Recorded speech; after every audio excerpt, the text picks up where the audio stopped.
नमस्कार, आप देख रहे हैं इंडिया न्यूज डेली बुलेटिन। आज है शुक्रवार 31 जुलाई। पिछले 24 घंटे की खबरों और आज की अहम अपडेट्स के साथ आप सभी का स्वागत है इस खास बुलेटिन में। चलिए शुरुआत करते हैं आज के राशिफल से।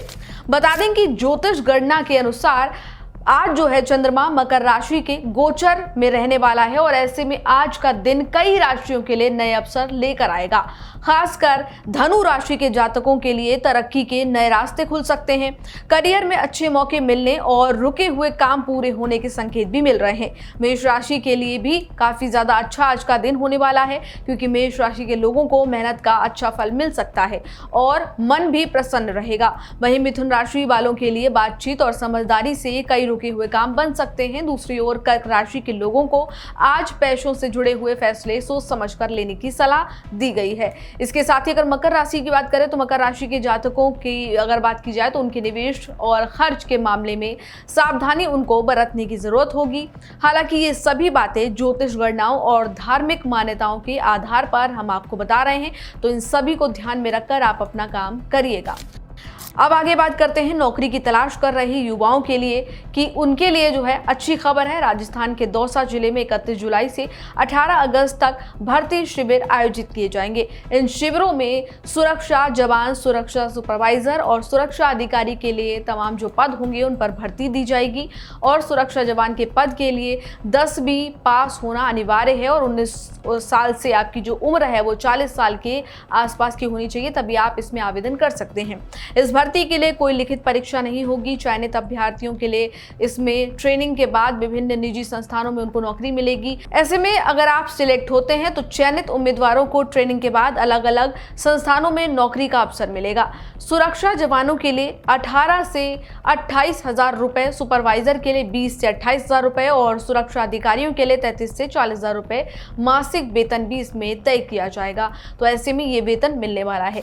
इसके बाद बात करते हैं पुलिस में नौकरी की तैयारी कर रहे युवाओं के लिए, क्योंकि उनके लिए भी अच्छी खबर है और बात यह है कि हिमाचल प्रदेश पुलिस ने 734 कांस्टेबल पदों पर भर्ती के लिए आवेदन मांगे हैं। इनमें पुरुष और महिलाएं दोनों शामिल होंगे। दोनों उम्मीदवार इसमें आवेदन कर सकते हैं। इस भर्ती के लिए उम्मीदवार का 12वीं पास होना महत्वपूर्ण जरूरी है और ऐसे में आवेदन की जो अंतिम तारीख है वो 10 अगस्त की है। चयन प्रक्रिया में शारीरिक परीक्षा, लिखित परीक्षा, दस्तावेज सत्यापन और मेडिकल टेस्ट शामिल होंगे। चयनित उम्मीदवारों को पे लेवल 3 के तहत लगभग 20,000 से 64,000 तक वेतन और अन्य सरकारी भत्ते दिए जाएंगे, जिसमें लोगों को लाभ मिलेगा। अब आगे बात करते हैं रेलवे में नौकरी का सपना देख रहे युवाओं के लिए भी अच्छी खबर है। रेलवे भर्ती बोर्ड यानी आरआरबी ने junior engineer, depot material superintendent और केमिकल मेटलर्जिकल असिस्टेंट के कुल 4098 पदों पर भर्ती का ऐलान किया है। इस भर्ती के लिए ऑनलाइन आवेदन 14 अगस्त से शुरू होंगे और 13 सितंबर तक चलेंगे। आवेदन करने के लिए संबंधित इंजीनियरिंग शाखा में डिप्लोमा या डिग्री होना अनिवार्य है। चयन प्रक्रिया में 2 चरण की कंप्यूटर आधारित परीक्षा, दस्तावेज सत्यापन और मेडिकल टेस्ट शामिल होंगे। चयनित उम्मीदवारों को पे लेवल 6 के तहत शुरुआती मूल वेतन 35,000 से और ज्यादा मिल सकता है। लगभग 35,400 रुपए प्रति माह वेतन इसमें दिया जाएगा। अब बात करते हैं बैंक में नौकरी की तैयारी कर रहे युवाओं के लिए। उनके लिए भी अच्छी खबर है। आपको बता दें कि IBPS ने क्लर्क भर्ती 2026 का शॉर्ट नोटिफिकेशन जारी कर दिया है। इस भर्ती के लिए ऑनलाइन आवेदन 1 अगस्त से शुरू होंगे और 21 अगस्त तक आवेदन आप कर सकते हैं। इस भर्ती के लिए किसी भी मान्यता प्राप्त विश्वविद्यालय से ग्रेजुएट उम्मीदवार आवेदन कर सकते हैं। उम्मीदवार की आयु 20 से 28 वर्ष के बीच होनी चाहिए। आरक्षित वर्ग के अभ्यर्थियों को नियमानुसार आयु सीमा में छूट मिलेगी। चयन प्रक्रिया में प्रारंभिक परीक्षा, मुख्य परीक्षा और स्थानीय भाषा में जांच शामिल होगी। सफल उम्मीदवारों की नियुक्ति देश के कई सरकारी बैंकों में क्लर्क यानी कि कस्टमर सर्विस एसोसिएट के पद पर की जाएगी। अब बात करते हैं सावन और कांवड़ यात्रा से जुड़ी अहम जानकारी की। गाजियाबाद प्रशासन ने कांवड़ यात्रा को देखते हुए 12 अगस्त तक विशेष ट्रैफिक व्यवस्था लागू की है। इस दौरान कई मार्गों पर भारी वाहनों के लिए रूट डायवर्जन रहेगा। इसके साथ ही प्रशासन का अनुमान है कि इस बार 10 लाख से ज्यादा कांवड़िये गाजियाबाद पहुंच सकेंगे। इन्हें देखते हुए कांवड़ मार्गों पर CCTV कैमरे लगाए जाएंगे और कंट्रोल रूम भी तैयार किए गए हैं। मेडिकल कैंप, सुरक्षा बलों की तैनाती भी की गई है। और अगर आप इन दिनों गाजियाबाद या आसपास के इलाकों में सफर करने के प्लान में हैं तो आप घर से निकलने से पहले ट्रैफिक एडवाइजरी ज़रूर देख लें ताकि आपको किसी भी तरह की समस्या ना हो और आपको जाम में ना फंसना पड़े। तो ऐसे में ये खबर आपके लिए बहुत ज़रूरी है कि आप निकलने से पहले ज़रूर कोई ना कोई वैकल्पिक मार्ग देखकर ही निकलें। अगली खबर उत्तर प्रदेश के ग्रामीण इलाकों के लोगों के लिए अच्छी खबर है और अब गांव में भी आधार कार्ड बनवाने और उनमें नाम, पता, मोबाइल नंबर या फिर बायोमेट्रिक जैसी जानकारी अपडेट कराने की सुविधा मिल रही है। फिलहाल ये सेवा प्रदेश के 6 जिलों में 110 ग्राम पंचायतों में शुरू की गई है, जहां पर अब 75,000 से ज्यादा लोगों का इसमें कहीं ना कहीं इसमें लाभ उनको मिल चुका है और सरकार का लक्ष्य है कि आने वाले समय में ये जो सुविधा है वो प्रदेश के सभी ग्राम पंचायतों तक पहुंच जाए ताकि ग्रामीणों को आधार से जुड़ी सेवाओं के लिए शहर के चक्कर ना लगाने पड़े, उनका समय बचे और उनका काम भी आसानी से हो जाए। विदेश यात्रा करने वालों के लिए भी एक अच्छी खबर है। आपको बता दें कि जो लोग विदेश की नियमित रूप से यात्रा करते हैं उनके लिए खबर बहुत अच्छी है। अब भारतीय पर्यटक दुबई के मशहूर बुर्ज खलीफा का टिकट ऑनलाइन यूपीआई के जरिए भी बुक कर सकेंगे। इस नई सुविधा के तहत भारत से ही बुर्ज खलीफा का आधिकारिक वेबसाइट जो है उस पर आप जा सकते हैं और उस पर जाकर आप यूपीआई ऐप से टिकट और दूसरे अनुभवों की टिकट बुक कर सकते हैं और इसमें आपको लाभ मिलेगा। ये सुविधा भारत के डिजिटल पेमेंट सिस्टम यूपीआई को अंतर्राष्ट्रीय स्तर पर और मजबूत बनाने की दिशा में एक अहम कदम मानी जा रही है, क्योंकि आप अब इंडिया में बैठ के ही यूपीआई के जरिए इसको बुक कर सकते हैं। दिल्ली की महिलाओं के लिए भी एक बड़ा अपडेट है। बता दें कि दिल्ली सरकार की लक्ष्मी योजना के लिए 1 अगस्त से ऑनलाइन आवेदन शुरू होंगे। इस योजना के तहत पात्र महिलाओं को हर महीने 2500 रुपए आर्थिक सहायता दी जाएगी। हालांकि इस योजना का लाभ सभी महिलाओं को नहीं मिलेगा। इसके लिए उम्र जो है और आय जो है उसकी कई शर्तें हैं जिनको आपको पूरा करना होगा। जिन परिवारों को सालाना आय 2.5 लाख रुपए से ज्यादा है, जिनके पास 4 पहिया वाहन है या परिवार में कोई सरकारी नौकरी करता है, वे इस योजना के पात्र नहीं होंगे। सरकार से साफ ये किया गया है कि एक परिवार से सिर्फ एक महिला को ही ये योजना का लाभ मिल सकेगा। अगर आप आवेदन करना चाहते हैं तो आप पहले पात्रता की शर्तें जरूर जान लें। अब अगली खबर पर बात करते हैं। अगली खबर नौकरी पेशा लोगों के लिए बहुत बड़ी जानकारी है। अगर आपकी शादी हो चुकी है और आपका ईपीएफ यानी कि पीएफ अकाउंट है तो शादी के बाद अपना पीएफ नॉमिनेशन जरूर अपडेट करा लें। बता दें कि ईपीएफओ के नियमों के तहत शादी के पहले किया गया नॉमिनेशन शादी के बाद मान्य नहीं रहेगा। ऐसे में नया नॉमिनेशन नहीं कराने पर भविष्य में पीएफ, पेंशन या फिर इंश्योरेंस से जुड़े दावों में परिवार को परेशानी हो सकती है। ईपीएफओ ने बताया है कि सदस्य अपने यूएएन से लॉगिन करके ऑनलाइन ई नॉमिनेशन आसानी से अपडेट कर सकते हैं। इसलिए अगर आपकी शादी हो चुकी है तो आप पीएफ नॉमिनेशन एक बार अपडेट जरूर करा लें या फिर उसको चेक जरूर कर लें कि क्या आपको उसमें अपडेट की जरूरत है। अब खबर घरेलू शेयर बाजार को लेकर। आपको बता दें कि घरेलू शेयर बाजार में गुरुवार को तेजी का रुख देखने को मिला। आईटी शेयर्स में खरीदारी के चलते बेंचमार्क इंडेक्स, सेंसेक्स और निफ्टी बढ़त के साथ कारोबार करते नजर आए। दोपहर करीब 3:30 बजे सेंसेक्स 330 अंक यानी कि 0.42% की बढ़त के साथ 7,984.60 के स्तर पर पहुंच गया। वहीं निफ्टी की अगर बात की जाए तो निफ्टी 87.75 अंक यानी कि 0.36% चढ़कर 24,337.95 के स्तर पर कारोबार कर रहा था। तो ऐसे में शेयर बाजार में भी हलचल देखने को मिली।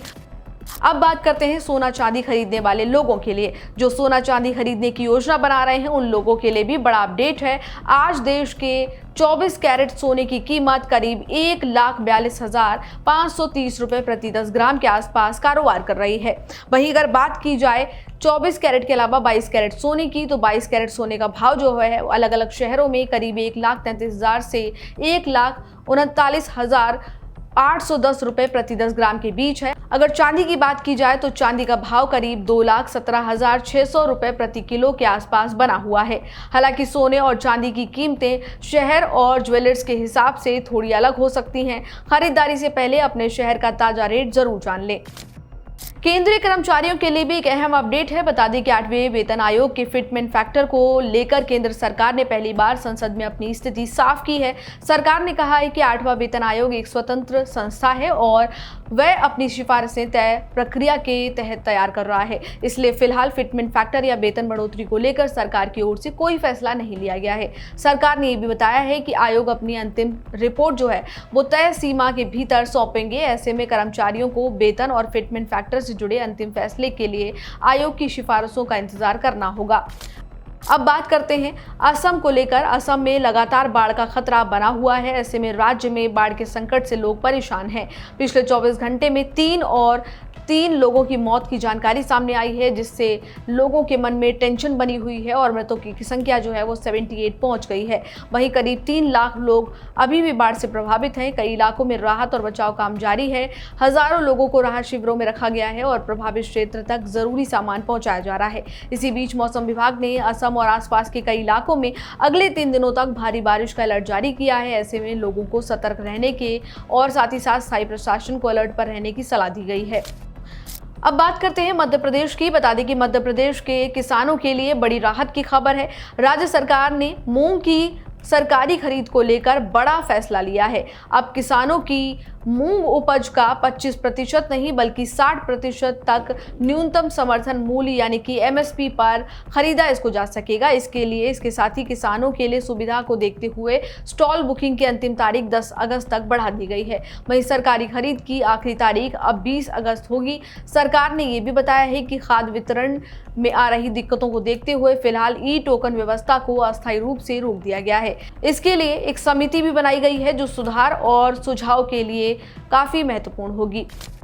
अब बात करते हैं देश की शिक्षा व्यवस्था से जुड़ी हुई चिंताजनक खबर, क्योंकि इसको लेकर सामने आ रही है और ऐसे में संसद में सरकार की ओर से दी गई जानकारी के मुताबिक देश में 1 लाख से ज्यादा सरकारी स्कूल ऐसे हैं जहां पूरे स्कूल को संभालने के लिए सिर्फ एक ही शिक्षक है। वहीं नीति आयोग के आंकड़ों के अनुसार पिछले 10 सालों में करीब 94,000 सरकारी स्कूल बंद हुए हैं। ऐसे में कई जगहों पर बच्चों की पढ़ाई और शिक्षकों की उपलब्धता को लेकर चिंता बढ़ गई है। सरकार का कहना है कि राज्यों के साथ मिलकर खाली पदों पर भर्ती और शिक्षा व्यवस्था को मजबूत करने की दिशा में काम किया जा रहा है। अब बात करते हैं आगे अहम राष्ट्रीय पहल की। प्रधानमंत्री नरेंद्र मोदी 2 अगस्त को नशा मुक्त युवा फॉर विकसित भारत संकल्प अभियान की शुरुआत करेंगे। इस अभियान का उद्देश्य युवाओं को नशे के खिलाफ जागरूक करना है और नशा मुक्ति की ओर लेके जाना है, उन्हें इस मुहिम से जोड़ना है। बता दें कि सरकार का लक्ष्य इस अभियान के तहत 1 करोड़ से ज्यादा युवाओं को नशा मुक्ति के लिए संकल्प दिलाना है। ये अभियान अगले 100 सप्ताह तक देश भर में चलाया जाएगा। इसके तहत स्कूलों, कॉलेजों और युवा संगठनों और स्वयंसेवी संस्थाओं से मदद भी ली जाएगी और खेल, सांस्कृतिक कार्यक्रम और जन जागरूकता गतिविधियों का भी आयोजन इस दौरान किया जाएगा। अगली खबर है वाहन चालकों के लिए काफी महत्वपूर्ण ये खबर है। बता दें कि देश में एथेनॉल फ्री यानी कि बिना एथेनॉल वाले प्रीमियम पेट्रोल की मांग काफी ज्यादा बढ़ गई है। रिपोर्ट्स के मुताबिक हाल के महीनों में इसकी बिक्री करीब 2 गुनी हो गई और बताया जा रहा है कि कुछ वाहन मालिक बेहतर इंजन परफॉर्मेंस और लंबी उम्र की उम्मीद में प्रीमियम ईंधन को चुन रहे हैं। हालांकि इसकी कीमत सामान्य पेट्रोल के मुकाबले काफी ज्यादा है। सरकार ने साफ किया है कि फिलहाल E20 पेट्रोल की सीमा 20% से आगे बढ़ाने की कोई उम्मीद नहीं है। इसको लेकर कोई फैसला ऐसा नहीं लिया गया है। अब बात करते हैं राजनीति से जुड़ी हुई खबर की। पंजाब के कथित पेपर लीक मामले को लेकर बीजेपी ने दिल्ली में आप और अरविंद केजरीवाल के खिलाफ बड़ा प्रदर्शन किया है और पार्टी ने पंजाब के शिक्षा मंत्री हरजोत सिंह बैस के इस्तीफे की भी मांग की है। बता दें कि प्रदर्शन को देखते हुए दिल्ली में आप कार्यालय के बाहर भारी संख्या में पुलिस बल तैनात किया गया। वहीं अकाली दल और कांग्रेस ने भी CBI जांच और मुख्यमंत्री भगवंत मान से जवाबदेही की मांग की है। अब अगली खबर आपको बता दें अंतर्राष्ट्रीय लेवल पर है। रूस ने एक बार फिर यूक्रेन की राजधानी कीव समेत कई शहरों में मिसाइल हमले किए हैं। यूक्रेन की वायुसेना के मुताबिक राजधानी कीव पर बैलिस्टिक और क्रूज मिसाइलों से हमला किया गया है। यूक्रेन के अधिकारियों ने बताया कि हमलों में जानमाल का नुकसान हुआ है, जबकि कई इलाकों में एयर रेड अलर्ट जारी कर लोगों को सुरक्षित स्थानों पर रहने की अपील की गई है। इन हमलों से कुछ ही देर पहले यूक्रेन के राष्ट्रपति ने रूस की ओर से बड़े हमले की आशंका जताई थी। वहीं रूस की ओर से इस ताजा हमले पर फिलहाल कोई आधिकारिक बयान सामने नहीं आया है, लेकिन ये मामला जो है वो काफी गंभीर है। अब बात करते हैं अगली अंतर्राष्ट्रीय और कूटनीतिक खबर की। बता दें कि अमेरिकी अखबार द न्यूयॉर्क टाइम्स की एक रिपोर्ट में पाकिस्तान अधिकृत कश्मीर को पाकिस्तानी कश्मीर कहे जाने पर भारत ने कड़ी आपत्ति जताई है। अमेरिका में भारतीय दूतावास ने कहा कि पाकिस्तानी कश्मीर जैसा कोई क्षेत्र नहीं है, बल्कि ये पाकिस्तान अधिकृत कश्मीर है। दूतावास ने दोहराया कि जम्मू कश्मीर और लद्दाख भारत के अभिन्न और अविभाज्य हिस्से हैं। भारत की ये प्रक्रिया न्यूयॉर्क टाइम्स के उस रिपोर्ट के बाद सामने आई है, जिसमें पाकिस्तान अधिकृत कश्मीर को हालिया स्थिति का जिक्र उसमें किया गया था। अब अगली खबर की ओर बढ़ते हैं। अगली खबर भी पाकिस्तान से है। पाकिस्तान के कब्जे वाले कश्मीर यानी कि पीओके और बलूचिस्तान समेत कई इलाकों में हाल के दिनों में हिंसा और विरोध प्रदर्शन तेज हुआ है। कई जगहों पर सुरक्षा बलों और प्रदर्शनकारियों के बीच झड़पों की खबरें भी सामने आई हैं। इसी बीच विभिन्न रिपोर्ट्स में ये साल जो है पाकिस्तान में हिंसा की घटनाओं और जान माल के नुकसान को लेकर भी दावा किया गया है कि काफ़ी ज़्यादा बढ़ोतरी इनमें हुई है। हालांकि इन सभी आंकड़ों की स्वतंत्र पुष्टि नहीं हो सकी है। भारत ने भी कहा कि पाकिस्तान के कब्जे वाले कश्मीर में हो रहे प्रदर्शन वहां के लोगों में आर्थिक और प्रशासनिक नीतियों को लेकर बढ़ते असंतोष को दिखाते हैं। साथ ही भारत ने एक बार फिर ये दोहराया कि जम्मू कश्मीर और लद्दाख उसके अभिन्न और अविभाज्य हिस्से हैं। अब अगली खबर की बात करते हैं। अगली खबर जापान से है। काफ़ी इंटरेस्टिंग खबर ये है। जापान सरकार भविष्य में किसी बड़ी प्राकृतिक आपदा की स्थिति से निपटने के लिए एक वैकल्पिक प्रशासनिक राजधानी की योजना बनाने को लेकर आगे बढ़ रही है। रिपोर्ट्स के मुताबिक टोक्यो में भूकंप के खतरे को देखते हुए सरकार ने संभावित शहरों की पहचान की प्रक्रिया शुरू कर दी है। बता दें कि ओसाका को इस दौड़ का प्रमुख दावेदार माना जा रहा है, जबकि कुछ अन्य शहरों के नाम भी चर्चा में है। सरकार का कहना है कि अगर भविष्य में टोक्यो में कोई बड़ा संकट आता है तो वैकल्पिक केंद्र से सरकारी कामकाज सुचारू रूप से चल सकेंगे। अब अगली खबर की ओर रुख करते हैं। खबर मध्य पूर्व से जुड़ी है, जो कि काफी बड़ी है। रिपोर्ट्स के मुताबिक खाड़ी के कुछ देश ईरान के साथ तनाव कम करने के लिए कूटनीतिक प्रयासों में जुटे हैं। मीडिया रिपोर्ट्स में दावा किया गया है कि अगर ईरान संघर्ष कम करने पर सहमत होता है तो उसे आर्थिक सहायता और निवेश का प्रस्ताव दिया जा सकता है। वहीं संयुक्त अरब अमीरात की ओर से ईरानी नागरिकों के लिए रोजगार के नए अवसर बढ़ाने पर भी चर्चा हो रही है। हालांकि इन प्रस्तावों पर अभी तक कोई आधिकारिक समझौता नहीं हुआ है। इसी बीच सऊदी अरब, कतर, ओमान और इसके साथ ही यूएई लगातार क्षेत्र में तनाव कम करने और बातचीत के जरिए समाधान पर जोर दे रहे हैं। अब आगे बात करते हैं नेपाल से जुड़ी एक बड़ी राजनीतिक खबर की। बता दें कि नेपाल के प्रधानमंत्री बालेन्द्र शाह अपने कामकाज के तरीके को लेकर विपक्ष के निशाने पर हैं। विपक्षी दलों का आरोप है कि प्रधानमंत्री बालेन्द्र शाह राष्ट्रपति के साथ चल रही परंपराओं का पालन नहीं कर रहे हैं और सरकार के कामकाज के तौर तरीकों में बड़ा बदलाव कर रहे हैं। वहीं न्यायपालिका में कथित दखल को लेकर भी उन पर सवाल उठाए जा रहे हैं। हालांकि प्रधानमंत्री कार्यालय ने इन आरोपों को सिरे से खारिज किया है। बालेन्द्र शाह का इस पर यह कहना है कि उनकी सरकार योग्यता और प्रशासनिक सुधारों के आधार पर फैसले ले रही है। फिलहाल इस मुद्दे को लेकर नेपाल की राजनीति में बहस काफी तेज हो गई है। अब अगली खबर खेल जगत से है। बता दें कि भारतीय क्रिकेटर अजिंक्य रहाणे ने क्रिकेट के सभी प्रारूपों में संन्यास लेने का ऐलान कर दिया है। इसके साथ ही उनके 19 साल के लंबे क्रिकेट करियर का भी अंत हो गया। बता दें कि रहाणे ने सोशल मीडिया पर एक भावुक संदेश शेयर करते हुए कहा कि अब आगे बढ़ने का सही समय है। उन्होंने भारत के लिए 85 टेस्ट, 90 वनडे, 20 T20 अंतर्राष्ट्रीय मैच खेले हैं और 8000 से ज़्यादा अंतर्राष्ट्रीय रन बनाए हैं। रहाणे को सबसे ज़्यादा 2020-21 की बॉर्डर गावस्कर ट्रॉफी में भारत की ऐतिहासिक जीत के लिए याद किया जाता है। उन्होंने यहां पर काफ़ी सफलता हासिल की थी जब उनकी कप्तानी में टीम इंडिया ने ऑस्ट्रेलिया को उसी के घर में टेस्ट सीरीज में हराया था। वहीं फुटबॉल के दिग्गज खिलाड़ी नेमार ने भी अंतर्राष्ट्रीय फुटबॉल से संन्यास लेने की घोषणा कर दी है। 34 साल के नेमार ने कहा, मेरा समय अब खत्म हो गया है। ब्राजील के वर्ल्ड कप से बाहर होने के कुछ हफ्तों बाद आए इस ऐलान के बाद अब हर कोई इस पर चर्चा कर रहा है। साथ ही उनके 16 साल के लंबे अंतर्राष्ट्रीय करियर की भी अब कहीं ना कहीं दी एंड हो चुकी है। बता दें कि नेमार ब्राजील के लिए सबसे ज्यादा गोल करने वाले खिलाड़ी हैं। उन्होंने कहा कि वे राष्ट्रीय टीम के लिए हासिल की गई उपलब्धियों पर गर्व के साथ विदा ले रहे हैं और अब ब्राजील का प्रतिनिधित्व नहीं करना चाहते। अब अगली खबर जो है वो कॉमनवेल्थ गेम्स से जुड़ी हुई है। बता दें कि भारत के लिए कॉमनवेल्थ गेम्स 2026 में एथलेटिक्स से लगातार अच्छी खबरें सामने आ रही हैं। पैरा एथलेटिक्स की 100 मीटर T47 प्रतिस्पर्धा में दिलीप गावित ने गोल्ड मेडल जीतकर इतिहास रचा है, जबकि भारत के ही मोहम्मद बेसिल ने सिल्वर मेडल अपने नाम किया है। दिलीप ने आखिरी 30 मीटर में शानदार वापसी करते हुए 10.71 सेकंड के साथ रेस जीती कुश्ती और कॉमनवेल्थ गेम्स में नया रिकॉर्ड बना लिया। बता दें कि खास बात यह है कि बचपन में एक हादसे में उनका दायां हाथ कट गया था, लेकिन उन्होंने हार नहीं मानी और अब देश के लिए गोल्ड मेडल जीतकर मिसाल कायम की है। वहीं लॉन्ग जंप में भारत के स्टार एथलीट मुरली श्रीशंकर ने 8.09 मीटर की छलांग लगाकर सिल्वर मेडल जीता है। वे गोल्ड मेडल से सिर्फ 6 सेंटीमीटर से चूक गए, लेकिन लगातार दूसरे कॉमनवेल्थ गेम में उन्होंने ये जंप लगाई है और सिल्वर जीतने वाले भारतीय एथलीट बन गए हैं। पहले भारतीय ऐसे एथलीट बने हैं जिन्होंने लगातार 2 बार सिल्वर मेडल जीता। अब मनोरंजन जगत से खबरों की बात करते हैं। बॉलीवुड के महानायक अमिताभ बच्चन एक बार फिर अपने लोकप्रिय क्विज शो कौन बनेगा करोड़पति के नए सीजन के साथ टीवी पर वापसी करने जा रहे हैं। शो की शूटिंग आज से शुरू हो रही है और अमिताभ बच्चन ने इसकी जानकारी अपने ब्लॉग पर दी और कहा कि अब दर्शकों के साथ असली परीक्षा शुरू होगी। उन्होंने इस बार टैगलाइन जरा सोचना पड़ेगा का जिक्र किया। इससे नए सीजन से और ज़्यादा चुनौतीपूर्ण सवाल के संकेत भी उन्होंने दिए हैं। बता दें कि कौन बनेगा करोड़पति का 18वां सीजन 10 अगस्त से सोनी एंटरटेनमेंट टेलीविजन पर प्रकाशित होगा।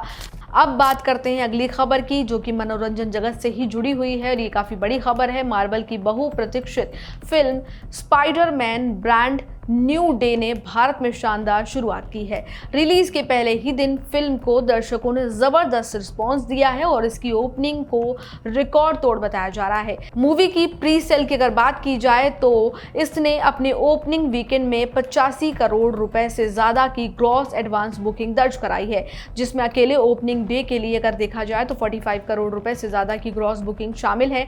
कहा जा रहा है कि फिल्म ने अपना पहला शो शुरू होने से पहले ही एवेंजर्स एंड गेम के ओपनिंग वीकेंड एडवांस बुकिंग के अनुमानित 90 करोड़ रुपए के रिकॉर्ड को पीछे छोड़ दिया है। तो ये काफ़ी ज़्यादा इंटरेस्टिंग खबर मनोरंजन जगत से थी। अगर आप भी इसी तरह की मूवी में इंटरेस्टेड हैं तो आपके लिए काफ़ी इंटरेस्टिंग खबर ही है। अब अगली खबर भी एंटरटेनमेंट से जुड़ी हुई है। बता दें कि रणबीर कपूर, यश और साई पल्लवी की फिल्म रामायण का ट्रेलर रिलीज होने के बाद सोशल मीडिया पर इसे जबरदस्त रिस्पांस मिल रहा है। इस पर चर्चा भी काफ़ी ज़्यादा हो रही है। हालांकि कई फैंस ने इस बात पर निराशा जताई है कि ट्रेलर में भगवान हनुमान के किरदार में नजर आने वाले सनी देओल की झलक नहीं दिखाई गई। सोशल मीडिया पर कई यूजर्स ने उसको लेकर काफ़ी ज़्यादा रिएक्शन अपना यही दिया है कि ये गलत हुआ है और उम्मीद ये जताई थी फैंस ने कि फिल्म के अगले भाग में किरदार को प्रमुखता से दिखाया जाएगा। बता दें कि फिल्म के मेकर्स ने पहले ही बताया है कि रामायणा पार्ट 1 की कहानी राम के वनवास तक केंद्रित रहेगी। ऐसे में माना जा रहा है कि हनुमान के किरदार की बड़ी भूमिका अगले भाग में देखने को मिल सकती है। तो इसी के साथ फिलहाल के लिए बस इतना ही। देखते रहिए इंडिया न्यूज़ डेली बुलेटिन। नमस्कार।